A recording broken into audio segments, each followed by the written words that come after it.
नमस्कार मंडळी, लग्नानंतर होईलच प्रेम या मालिकेच्या आजच्या भागाचा रिव्ह्यू आपण इथे पाहत आहोत। तर आजच्या भागामध्ये इथे नंदिनी आणि युग दोघेजण बोलत असतात। आता इथे युग त्याचा प्रॉब्लेम नंदिनीला सांगत असतो आणि माझं ब्रेकअप झाले असं युगने नंदिनीला सांगितलं असतं। माझं ब्रेकअप झाले असं युगने नंदिनीला सांगितलेलं असतं। आता नंदिनी हे ऐकून घेते आणि थोडीशी हसायला लागते। त्यावेळेला युग म्हणतोय, तू माझा प्रॉब्लेम ऐकून हसत आहेस? त्यावेळेला नंदिनी म्हणते, अरे तसं नाही रे। युग म्हणतो, काय वहिनी हे? आता नंदिनी म्हणते, अरे सॉरी युग, पण माझ्या हसण्याचा अर्थ तो नव्हता रे। म्हणजे तू जे सांगत होतास ना मला, त्यावरून मला असं वाटत होतं तुझा मोठा काहीतरी कॉलेजमध्ये प्रॉब्लेम झाला असेल। आता नंदिनी म्हणते, अरे मला तर वाटलं खूप मोठं काहीतरी झालं आहे, खूप इश्यू काहीतरी झाला आहे, पण तसं काही झालंच नाही आणि तू सांगितलंस ना मला तुझा प्रॉब्लेम। आता नंदिनी म्हणते, माझ्या बाबांचं एक वाक्य मला आठवलं। त्यावेळेला युग म्हणतो, कोणतं वाक्य ग? त्यावेळेला नंदिनी म्हणते, हे बघ, ज्यावेळेला देवाने माणसाला शिक्षा दिलेली असते त्यावेळेला मार्ग निघत नाही आणि माणसाने ज्यावेळेला गोंधळ घातलेला असतो त्यावेळेला त्याच्यावर इझिली मार्ग निघत जातो। आता इथे युग म्हणतो, काय वहिनी हे? त्यावेळेला नंदिनी म्हणते, अरे हो युग, खरंच आहे। आता नंदिनी म्हणते, बरं ठीक आहे, काय तुझ्या मैत्रिणीचं नाव आहे सांग बरं। आता इथे युग त्या अवंतीबद्दल सांगायला सुरू करतो। तो म्हणतो, ती दिसायला खूप साधी भोळी दिसते ग, इनोसंट दिसते, पण खूप हुशार आहे। तिने जे काही मागितलं ते मी तिला दिलं, गिफ्ट्स दिले, शॉपिंगला घेऊन गेलो, तिनं जे जे मागितलं ते दिलं। अगं वहिनी, मी तिला स्कूटी सुद्धा घेऊन दिली आहे, तेही बाबांनी दिलेल्या पैशातून। त्यावेळेला नंदिनी म्हणते, काय? त्यावेळेला युग म्हणतो, हो हो, मी तिला स्कूटी देखील घेऊन दिली आहे। आता युग म्हणतो, अगं मी तर तिला गणपतीला घरी घेऊन येणार होतो, तेवढ्यातच मला कळालं की माझ्यासारखे अजून 2-3 बॉयफ्रेंड तिचे आहेत। सगळ्यांच्याकडूनच गिफ्ट्स घेत होती, सगळ्यांच्या बरोबर फिरत होती। खरं सांगू का वहिनी, माझ्या आयुष्यात पहिल्यांदाच मला प्रेम झालं होतं आणि माझं पहिलं प्रेम सुद्धा अर्धवट राहिलं ग, असं म्हणत युग थोडासा रडायला सुरू करतो। आता इथे काव्या, मानिनी आणि सुनीताचा सीन दाखवला आहे। काव्या तिचा फोन विसरलेला असतो म्हणून ती टेबलवर आणायला जाते आणि तो फोन घेऊन पुन्हा मानिनी जवळ येते। आता इथे काव्या म्हणते, काय वेडी मुलगी आहे ही अनिशा, मला म्हटली कॅफेला ये आणि आता म्हणते लायब्ररीला डायरेक्ट ये। मी काही कॅफेला येत, आता काही मी जाणार नाही लायब्ररीला, आता मी घरीच जाते डायरेक्ट। आता सुनीता मानिनीकडे पाहत असते। आता इथे काव्या मानिनीकडे पाहून म्हणते, काकू तुमचं झालंय का? आपण सोबतच जाऊया का घरी? आता इथे मानिनी म्हणते, नाही ग, माझं अजून थोडं काम आहे। त्यावेळेला काव्या म्हणते, क्या बात है, दोघी मैत्रिणींचं काहीतरी स्पेशल प्लॅनिंग चाललंय वाटतं। आता इथे मानिनीच्या मनात काही वेगळंच असतं, त्यामुळे तिचा चेहरा पडलेला असतो आणि सुनीता आणि मानिनी दोघी सारख्या एकमेकींकडे बघत असतात। त्यामुळे काव्या म्हणते, काकू काही झालं आहे का? काही प्रॉब्लेम आहे का? तुमचा मूड थोडा खराब दिसतोय। आता मानिनी म्हणते, नाही ग, येताना थोडं ट्रॅफिक लागलं, सगळे हॉर्न वाजवत होते ना, त्यामुळे थोडं डोकं दुखतंय, बाकी काही नाही। आता काव्या म्हणते, बरं ठीक आहे काकू, पण नेक्स्ट टाइम आपण ज्यावेळेला इथे येऊ ना त्यावेळेला आपण प्लॅनिंग करून येऊया। आता इथे काव्या, मी येते, घरी जाते असं म्हणून तेथून निघते। आता मानिनी म्हणते, अगं किती हसत खेळत बोलली माझ्याशी ही मुलगी। आता इथे सुनीता म्हणते, अगं म्हणजे तिला कळालं असेल तू इथे आली आहेस आणि तिच्या मित्राबरोबर तिला पाहिलंस की काय, असं तिला संशय आला असेल आणि तू तिच्यावर संशय घेऊ नये म्हणून बोलली असेल तुझ्याशी हसत, बाकी काही नाही ग। आता मानिनी म्हणते, असं खोटारडेपणा करतात का ग ही मुलं? त्यावेळेला सुनीता म्हणते, खोटारडेपणा? अगं यांच्याकडे खोटारडेपणाची अखंड बुक तयार असते। आता सुनीता म्हणते, मानिनी आपल्या वेळचा काळ वेगळा होता ग, आपण संस्काराला खूप महत्त्व देत होतो, पण आताच्या या पिढीने ना संस्कार पायदळीत उडवले आहेत।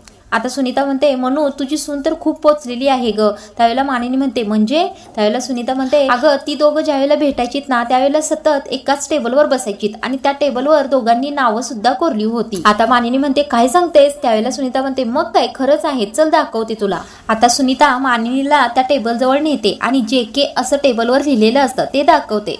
त्यावेळेला आता सुनीता म्हणते, हे बघ लिहिलं आहे की नाही, हे बघ JK, त्यातलं K म्हणजे काव्या। त्यावेळेला मानिनी म्हणते, जे म्हणजे कोण आहे ग?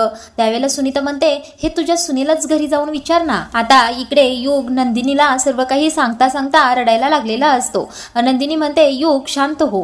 आता नंदिनी म्हणते, प्रेम ही गोष्ट खूप सुंदर आहे रे, पण ती फक्त योग्य व्यक्तीवर जडली पाहिजे, नाहीतर या प्रेमासारखीच जिवारी लागणारी दुसरी कोणतीच गोष्ट नाही। प्रेम माणसाला तारतं सुद्धा आणि मारतं सुद्धा आणि अगदी छोट्याशा आठवणी सुद्धा इतक्या खुपतात ना, ज्याला त्या खुपतात त्यालाच त्या कळतात। मी समजू शकते युग, तुला ही खूप त्रास होतोय ना। आता नंदिनी म्हणते, मी एक गोष्ट सांगते ती करशील ना? त्यावेळेला युग म्हणतो, काय? त्यावेळेला नंदिनी म्हणते, सांग, करशील ना?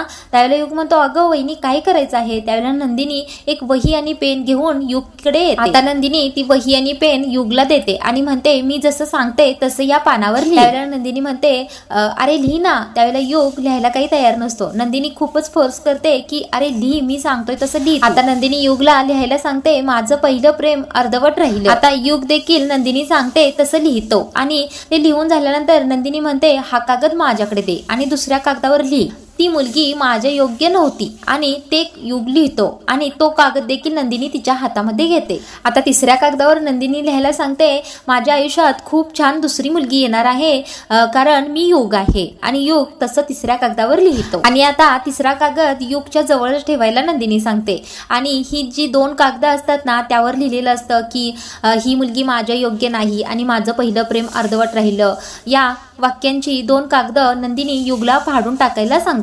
आता युग म्हणतो खरंच? त्यावेळेला नंदिनी म्हणते हो, अगदी बिनधास्तपणे ही पानं फाडून टाक. आता नंदिनीने सांगितल्याप्रमाणे युग त्या कागदाचे तुकडे तुकडे करतो आणि जोराने उधळून टाकतो. आता युगला हे सगळं करून खूप बरं वाटत असतं. नंदिनी देखील हसायला लागते आणि युग देखील हसायला लागतो. आता युग म्हणतो वहिनी तू जे काही मला करायला लावलेस ना त्यामुळे मला खूप बरं वाटत आहे. आता नंदिनी म्हणते वाटतंय ना बरं, मग ते महत्वाचं. आता इथून पुढे 2 गोष्टी नेहमी लक्षात ठेवायच्या. जर काही प्रॉब्लेम आला तर त्या गोष्टी माझ्याशी शेअर करायच्या. मला बहीण मानतोस ना? त्यावेळेला युग म्हणतो हो. आता युग म्हणतो दुसरी गोष्ट कोणती ग? त्यावेळेला नंदिनी म्हणते पहिल्या प्रेमातून बाहेर यायचंय म्हणून दुसरं प्रेम करू नको, कारण ते प्रेम सुद्धा नंतर टिकत नाही, जिवारी मात्र लागतं. आता असं बोलता बोलता नंदिनी अचानकच टेन्शन मध्ये येते. युग म्हणतो अगं वहिनी काय झालं तुला, इतकी का टेन्स झाली? आता नंदिनी म्हणते नाही रे काही नाही. बरं युग मला एक सांग, एवढंच कारण होतं ना, आणखी काही माझ्यापासून लपवत तर नाहीस ना तू? आता इथे वसुंधरा आणि रम्याचा सीन दाखवला आहे. आता ते लेटर रम्याने युगच्या रूम मधून शोधून आणलेलं असतं आणि युग कॉलेजच्या या वर्षामध्ये नापास झाला आहे असं ते लेटर असतं. आता रम्या म्हणत असते MBAच्या फर्स्ट इयर मध्ये युगंधर विक्रम देशमुख नापास झाले. त्यावेळेला वसुआत्या म्हणतात कसं शक्य आहे हे, युग तर खूप हुशार मुलगा आहे. आता रम्या इथे थोडी चिडून म्हणते अगाई तो पास झाला नापास झाला तर आपल्या फायद्याचं यात काहीच नाही आणि मला वाटलं काहीतरी मोठं गुपित असेल म्हणून सगळी रूम शोधून हे शोधून काढलं आणि पाहतोय तर काय हे चिल्लर गुपित निघालं. आता इथे वसुआत्या म्हणतात तुला जी चिल्लर गुपित वाटत आहे ना ती खूप मोठी गोष्ट आहे. आता इथे रम्या म्हणते अगाई यात कसलं मोठं गुपित, नापास तर झालाय तो. आता जर ही गोष्ट त्याने घरच्यांना सांगितली तर कोणीही काहीही म्हणणार नाही, फार तर फार काय मामी ओरडतील एवढं. त्यामुळे त्याचं हे नापास होणं आपल्या पत्त्यावर पडणार नाही. अगं रम्या तुझ्या आणि युगच्या वयामध्ये खूप अंतर आहे. तुझ्या वयानुसार तू या गोष्टीचा विचार करत आहेस पण युगच्या वयानुसार त्याच्यासाठी हे खूप मोठं फेल्युअर आहे. आता वसुआत्या म्हणतात त्याला एक गिल्ट आलं असेल की आपल्या बाबांनी आपल्या शिक्षणावर एवढे पैसे खर्च केले आणि आपण नापास झालो. घरामध्ये पार्थ आणि जीवासारखे 2 हुशार भाऊ असताना आपण नापास झालो आणि याच गोष्टीचं युगने खूप मोठं दडपण घेतलं आहे आणि युग ही गोष्ट कोणालाच सांगणार नाही. आता वसुआत्या रम्याला म्हणतात याच गोष्टीचा आपण फायदा करून घ्यायचा आणि नंदिनीला यामध्ये आता रम्या म्हणते ते कसं ग? त्यावेळेला वसुआत्या काहीतरी प्लॅनिंग रम्याला सांगतात. आता वसुआत्यांचं हे प्लॅनिंग ऐकून रम्या तर खूपच खुश असते. काय प्लॅनिंग केलंय काय माहित आता. आता रम्या म्हणते अगं आई काय डोकं चालतंय तुझं, किती हुशार आहेस तू. त्यावेळेला वसुआत्या म्हणतात उगीच नाही एवढे पावसाळे बघितले मी. आता रम्या म्हणते हा प्लॅन जर आपला वर्क झाला ना तर त्या नंदिनीला चांगलीच अद्दल घडेल आणि आपली शिक्षा रद्द होईल. आता इथे नंदिनी देवासमोर देवपूजा करत असते आणि घटस्थापना करण्याच्या तयारीमध्ये असते. तयारी करतच असते इतक्यातच काव्या तिथे येते. आता तिला पाहून नंदिनी म्हणते अगं काव्या तू आलीस, बरं झालं तू आलीस. आता इथे काव्या म्हणते काय झालं ग ताई. त्यावेळेला नंदिनी म्हणते काय झालं म्हणजे काय, अगं तू आलीस तर तुझ्या रूपाने साक्षात देवीच आली असं मला वाटलं. आता काव्या थोडी अपसेटच असते. ती म्हणते नाही ग ताई देवी वगैरे काही नाही, मी एक साधी माणूस आहे जी 100 चुका करते, मला माणूसच राहू दे ग ताई. त्यावेळेला नंदिनी म्हणते हो बाई आपण सगळी माणसंच आहोत म्हणून तर देव देवता संस्कार आपण सगळे जपत असतो ना. आपल्यामध्ये जो दैवी शक्तीचा अंश आहे तो जागा करण्यासाठी आपण आहोत. चल आता बोलण्यामध्ये वेळ वाया घालवू नको, पटकन हातपाय धुवून ये, छान हातपाय धुवून ये. तुला माहित आहे का कधीपासून मी तुझी वाट पाहत आहे. मला वाटलं तू येशील किंवा आई येतील, आपण दोघी मिळून घट बसवूया. आपल्या मोहित्यांकडे जसा घट बसवतात ना तसाच आपण बसवायचा, अगदी आपल्या माहेर सारखा. आता इथे काव्या म्हणते अगं ताई आपण घट बसवत आहोत पण आईंना तू विचारलं आहेस का की देशमुखांकडे घट बसवतात का, तशी पद्धत आहे का. आता इथे नंदिनी तिच्या आईने सांगितलेली गोष्ट सांगते. म्हणजे घट म्हणजे आपल्या बायकांचंच प्रतीक असतं असं बरंच काही काव्याला समजावून सांगते आणि म्हणते जा पटकन तू फ्रेश होऊन ये, आपण दोघी मिळून घट बसवूया. आता इथे काव्या जाते आणि पटकन फ्रेश होऊन हातपाय धुवून येते. आता दोघी मिळून घट बसवायला सुरू करतात. माती घेतलेली असते आणि त्यावर धान्य टाकत असतात. कलश ठेवतात, त्यामध्ये पाणी घालतात. खाऊच्या पानाने कलश स्थापना करतात आणि त्या कलशाला खाऊच्या पानांची माळ देखील घालतात. दोघी देखील अगदी मनापासून ही पूजा करत असतात. काव्या देवाला दिवा लावते आणि ओवाळते. आता दोघी ते देवाला पाया पडत असतात आणि प्रार्थना करतात. नंदिनी म्हणते देवा ज्याला त्याला त्याच्या प्रश्नाची उत्तरे मिळू द्या. आता काव्या स्वतःच्या मनातच देवीला प्रार्थना करत असते. देवी आई तुला माहीतच आहे मी काही चुकीचं केलेलं नाही, ते फक्त मानिनी काकूंना कळू दे. आता नंदिनी म्हणते अडलेल्यांना मार्ग दिसू दे, नडलेल्यांना पर्याय मिळू दे. आता नंदिनी म्हणते माणसाच्या मनातील महिषासूर मरू दे. काव्या म्हणते सगळ्यांच्या मनातील गैरसमज दूर होऊ देत.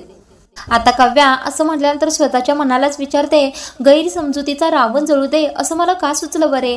मानिनी काकूंमुळे का? मानिनी काकू सुद्धा अशा अचानक का आल्या बरं त्या कॅफेमध्ये? आणि त्यांचा मूड थोडा ऑपच दिसत होता. आता दोघी देखील कल्याणमस्तू म्हणतात आणि नमस्कार करतात. आता इथे पूजा झाल्यानंतर काव्या तिच्या रूम मध्ये येते आणि स्वतःच्या मनाशीच विचार करायला लागते काहीतरी गडबड आहे. अचानक कशा आल्या बरं मानिनी काकू तिथे? आता काव्याला त्या कॅफेमधील सीन आठवतो ज्यावेळेला मानिनी काकू तिला सांगतात की हा कॅफे सुनीताचाच आहे.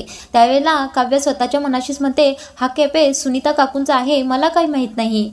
मी आणि जीवा कायम त्याच कॅफेमध्ये पडीक असायचो. आता काव्याला सुनीता काकू ज्यावेळेला गणपतीच्या वेळी घरी आलेले असतात आणि त्यावेळेला तुला मी कुठं पाहिलं आहे का ग असं विचारलेलं असतं ते देखील आठवतं. आता काव्या विचार करते कदाचित सुनीता काकूंनी मला आणि जीवाला एकत्र तर पाहिलं नसेल ना, त्यांनीच तर गणपती दिवशी मला आणि जीवाला रस्त्यावर एकत्र पाहून मानिनी काकूंना सांगितलं नसेल ना. आज सकाळी सुद्धा मानिनी काकू एकदम वेगळ्याच वाटत होत्या. आता इथे काव्या खूपच घाबरलेली असते आणि तिला मानिनीची भीती वाटत असते. काय माहित मला काय एवढी निगेटिव्हिटी येते, असं वाटत आहे की खूप काही वाईट घडणार आहे. आता इथे काव्या म्हणते नाही नाही असं व्हायला नको, माझ्या भूतकाळामुळे या घराला काहीही त्रास व्हायला नको. आणि तसंही माझा भूतकाळ उरलाय कुठे? मी जीवाला कधीच विसरले, त्याच्या सगळ्या आठवणी मी संपवून टाकल्यात. आता फक्त एकच आठवण काव्याने जपून ठेवलेली असते आणि ती म्हणजे जीवाने काव्यासाठी एका फोटोवर कविता लिहिलेली असते आणि तो फोटो काव्याने कपाटामध्ये जपून ठेवलेला असतो. आता ती विचार करते तो फोटो तो एकच पुरावा आहे जीवा आणि माझ्या प्रेमाचा. आता तो फोटो देखील मी संपवून टाकते. असं म्हणतच काव्या कपाटातून तो फोटो हातामध्ये घेते. आता काव्याला तो फोटो आणि ती कविता पाहताना पुन्हा जीवाची आठवण येते. आता काव्या लायटर घेते आणि तो फोटो जाळणारच असते. तितक्यातच आजचा भाग इथेच संपवला आहे. आता पुढील भागामध्ये काव्या तो फोटो जाळतच असते. तेवढ्यातच मानिनी तिच्या रूम मध्ये येते आणि काव्याला कानाखाली मारते आणि म्हणते पुरावे जाळून खरं लपत नसतं काव्या, तुझं प्रेम प्रकरण अजूनही सुरू आहे काव्या. त्यावेळेला काव्या बोलणारच इतक्यात मानिनी म्हणते बस आता या मुलालाच माझ्या समोर उभं कर आणि तो मुलगाच मला सांगू दे की आमच्या दोघांमध्ये काही नाही, त्याच वेळेला माझा तुझ्यावर विश्वास बसेल. तर आता पुढील भागामध्ये काव्या मानिनीला काय उत्तर देणार आहे तेच आपण पाहणार आहोत.